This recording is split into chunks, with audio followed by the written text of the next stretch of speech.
ಶ್ರೀರಾಮಚಂದ್ರ, ಅವನ ತಮ್ಮನಾಗಿರುವಂತ ಭರತ, ಆ ಭರತನ ಮಗನಾಗಿರುವಂತಹ ನನ್ನ ಹೆಸರು ಪುಷ್ಕಳ ಎಂಬುದಾಗಿ ಕುದುರೆಯ ರಕ್ಷಣಾಭಾರವನ್ನು ಹೊತ್ತುಕೊಂಡು ಬಂದವರು.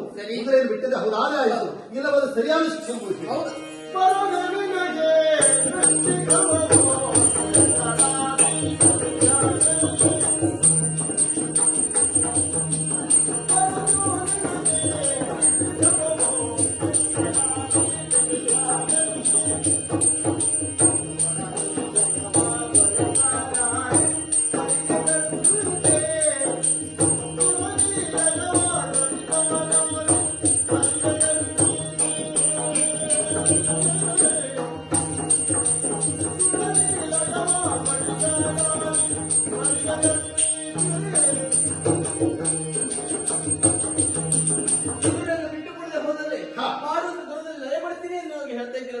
ಲಯಗೊಳಿಸಬೇಕು ಅಂತಾದ್ರೆ ತ್ರಿಮೂರ್ತಿಗಳಲ್ಲಿ ಒಬ್ಬನಿಗಾಗಿ ಇರಬೇಕು.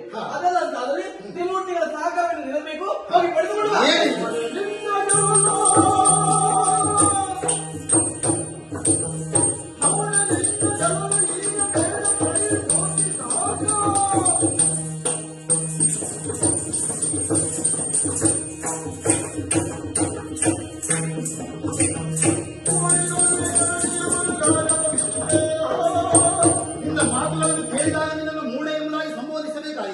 ನಿನ್ನನ್ನು ಗೆಲ್ಲಬೇಕಾದ್ರೆ ಮೂರು ಮೂರ್ತಿಗಳು ಬರಬೇಕೆಂಬುದಾಗಿ ನೀನು ಹೇಳ್ಕೊಡ್ತಾ ಇದೆಯಲ್ಲ, ಅದರ ಅವಶ್ಯಕತೆ ಇಲ್ಲ.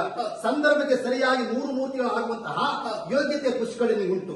ಆ ಕಾರಣಕ್ಕಾಗಿ ಹೇಳ್ತಾ ಇದ್ದೇನೆ, ರಾಮನ ಕುದುರೆಯನ್ನು ಬಿಟ್ಟದೆ ಹೌದಾದ್ರೆ ಆಗಿತ್ತು, ಇಲ್ಲವಾದ್ರೆ ಸರಿಯಾದ ಶಿಕ್ಷೆಯನ್ನು ಆಗಲಿ.